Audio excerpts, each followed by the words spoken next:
ಈ ಕಥೆ ಕೇಳಿ. ಒಂದೂರಲ್ಲಿ ಒಬ್ಬ ಒಂಟಿ ಶ್ರೀಮಂತ ವ್ಯಕ್ತಿ ಇರ್ತಾನೆ. ಅವನ ಮನಸ್ಸಿಗೆ ಏನು ಇಷ್ಟನೋ ಎಲ್ಲ ವಸ್ತು ತಗೊಳ್ತಾ ಆರಾಮಾಗಿರ್ತಿದ್ದ. ಆತನಿಗೆ ಒಂದು ಕೆಟ್ಟ ಹವ್ಯಾಸ ಇತ್ತು. ಅದೇನೆಂದರೆ, ಆತ ಶ್ರೀಮಂತನಾಗಿದ್ದ ಕಾರಣಕ್ಕೆ ದಿನವೂ ಅದ್ಭುತವಾದ ಹೊಸ ಬಟ್ಟೆ ಹಾಕ್ತಿದ್ದ. ಅದಕ್ಕೆ ಆತ ಊರಿನ ಯಾವ ಜನರನ್ನು ಮುಟ್ಟಿಸಿಕೊಳ್ತಿರಲಿಲ್ಲ. ಆತ ಊರಲ್ಲಿ ಇದ್ದ ಬಡ ಜನರನ್ನ ನೋಡಿ ಅಪಹಾಸ್ಯ ಮಾಡ್ತಿದ್ದ. ಅವನು ಆ ಬಡ ಜನರಿಗೆ ಹೇಳ್ತಿದ್ದ, ಅಯ್ಯೋ ಬಡವರೇ, ನನ್ನ ನೋಡಿ, ನಾನು ಎಷ್ಟು ಶ್ರೀಮಂತ, ನಿಮ್ಮನ್ನ ಮುಟ್ಟಿಸಿಕೊಳ್ಳಲ್ಲ ನಾನು, ನೀವು ತುಂಬಾ ಕೊಳುಕು ನಾರುತ್ತಿದ್ದೀರಾ ಅಂತ ಬಡವರಿಗೆ ನಿತ್ಯ ಅಪಹಾಸ್ಯ ಮಾಡ್ದ ನಗ್ತಿದ್ದ. ಪಾಪ ಬಡವರು ಆತನನ್ನು ನೋಡಿ ಸುಮ್ಮನಾಗ್ತಿದ್ರು. ಆದರೆ ಒಂದಿನ ಆತ ಹಾಗೆ ಅಪಹಾಸ್ಯ ಮಾಡ್ತಾ ಹೋಗ್ತಿರ್ಬೇಕಾದ್ರೆ ಹಾಗೆ ಕುಸಿದು ಬಿದ್ದ, ಒದ್ದಾಡ್ತಾ ಇದ್ದ.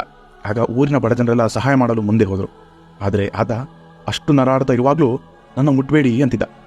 ಹಾಗೆ ನರಾಡ್ತಾ ಕಡೆಗೆ ಸತ್ತೇ ಹೋದ. ಆಗ ಜನರೆಲ್ಲ ಒಂದು ಸತ್ ಮೇಲೆ ಆತನ ದೇಹವನ್ನು ಮುಟ್ಟಿ ಅಂತ್ಯ ಸಂಸ್ಕಾರ ಮಾಡಿದರು. ಆತ ಯಾರಿಗೆ ಜೀವನವಿಡೀ ಮುಟ್ಟಿಸಿಕೊಳ್ಳಿಲ್ವೋ ಅವರೇ ಆತನ ಆತ್ಮಕ್ಕೆ ಶಾಂತಿ ಕೊಟ್ಟರು. ಮನುಷ್ಯ ಎಷ್ಟು ವಿಕೃತ ಸ್ವಭಾವ, ಏನಂದರೆ ಆತನ ಅಹಂಕಾರ. ಈ ಕಥೆಯಲ್ಲಿ ಆಗಿದ್ದು ಅದೇನೆ. ಅಹಂಕಾರದಿಂದ ಆ ಶ್ರೀಮಂತ ವ್ಯಕ್ತಿ ಯಾರನ್ನೂ ಮುಟ್ಟಿಸಿಕೊಳ್ಳುತ್ತಿದ್ದಿಲ್ಲ. ಅವನು ನರಾಡ್ತಾ ಇರುವಾಗ ಆ ಬಡ ಜನರನ್ನು ಮುಟ್ಟಿಸಿಕೊಂಡಿದ್ರೆ ಆತನ ಜೀವ ಹೋಗ್ತಿದ್ದಿಲ್ವೇನೋ.